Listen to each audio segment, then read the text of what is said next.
And political commentator Alyssa Farah Griffin and former chief of staff to then Vice President Mike Pence, Marc Short. Marc, you guys were both in the White House during the first administration. Why do cabinet officials feel like they have to do this? When they go into a meeting, why?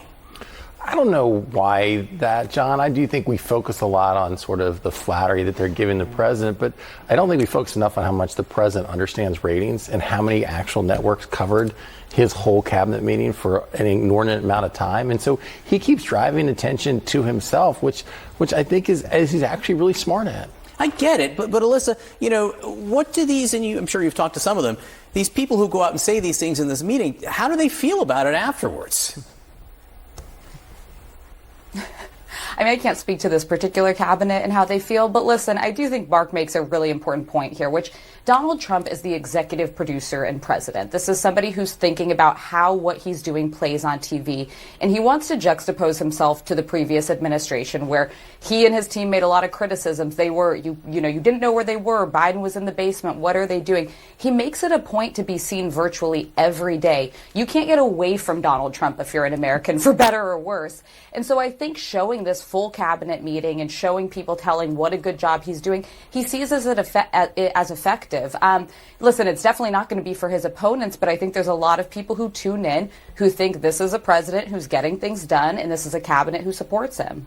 So again, it was on for a long time yesterday. They talked about a lot. One thing they didn't talk about was it was a fairly sizable announcement the president seemed to make out of the blue overnight, which is that he's talking with Congress about a new crime bill.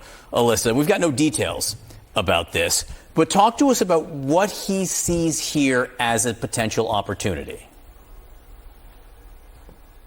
So listen, I think ahead of the 2026 midterms, Donald Trump has clearly set up crime as a top issue. In the past, he's outperformed Democrats by being perceived as tough on crime. I think that's why he's picking fights with some of the most prominent Democrats in the country, Gavin Newsom, J.B. Pritzker, Wes Moore, also a lot of 2028 contenders, frankly. He wants Democrats to be arguing there is no crime problem in America's major cities, and he is going to be saying, we're Republicans, we're showing up and we're trying to do something. Now, how we do that, whether we federalize the National Guard, I think there's a real debate to be had about that. But I also think this decision that he's going in front of Congress speaks to the fact that he cannot just indefinitely deploy the National Guard in American cities. He's going to have to do some kind of congressional action. And what it'll look like is an open question. He's walked away from the police reform bill that he did in his first term. This may look very different. It may be a lot more about the heavy handing of police, and that may be what his base wants. But really, I don't think there are any details at this point. You say he can't do more with the National Guard. I'm not sure he agrees with you. I think he thinks he can do a lot more with the National Guard around the country. Alyssa brought up Wes Moore, the governor of Maryland. Marc, I want to play a little bit of how Governor Moore responded to some of the things the president said. He was on last night with Caitlin. The president seems to be obsessed with me. Today he called me a beauty, and when I first met him, he just talked about how I was a good-looking guy. And now he just continues to make statements that are just flat-out false about our state's largest city.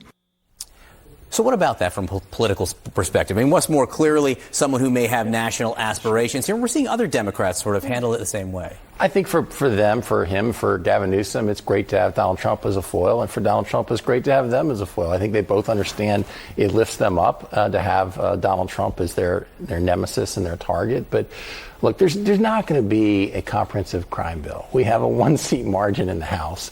The reality is that we have had one real piece of legislation so far this entire year. They're going to be focused on trying to keep the government funded. But it's great politics for the president because he puts the Democrats on defensive. He puts the Democrats saying, we actually don't want a crime bill. We actually say that D.C. and Chicago are safe. And so it's a great juxtaposition for the president to have the Democrats double down and say they don't want a crime bill if he announces he's going to try to push one through. So you say there's not going to be a crime bill. You say there's been one big piece of legislation. What the president was until, I guess, yesterday calling the big, beautiful bill. Inside this cabinet meeting, I don't think we have the sound right now, but he basically said that name is gone. Really, because it hasn't landed with the American people. What is it out there when President Trump acknowledges that something needs to be called or sold differently? He must be seeing something there. What is it you think he's seeing? He probably is. I mean, he's great at the marketing side of it, but I actually think also, John, that the labor market continues to soften. And I think that that's really more an impact of his trade agenda than the one big beautiful bill. But regardless, I think there's concern inside the White House about the economic numbers they see coming out the second half of this year. And so let's talk about DEI. Let's talk about crime. Let's talk about the things that, divide us and basically Republicans give them an upper hand against Democrats. Alyssa, what about that? What about, I guess we're going to get jobs numbers next week. Whether or not the administration believes them is a different story. But what if there is increasing softening in the economy, in the jobs market? What do you think the president will lean into more? Yeah, that's the biggest challenge that the White House is facing at this point. Listen, the economy is not where it should be. I think there's a reason, to Mark's point, that there's been a focus on other issues, leaning into border enforcement, leaning into crime issues he did run on, and that are top issues for him. But as a result of the tariffs, you saw some of these earnings calls from last quarter. Businesses are not where they should be. They're not hiring more. They're not hiring more Americans. They're not making long-term investment plans. And that's kind of the opposite of what Trump was running on, which is just rebuilding this heart of American manufacturing. So it's a real issue. I also think it's why he continues to bring up firing Jerome Powell, the Fed chair.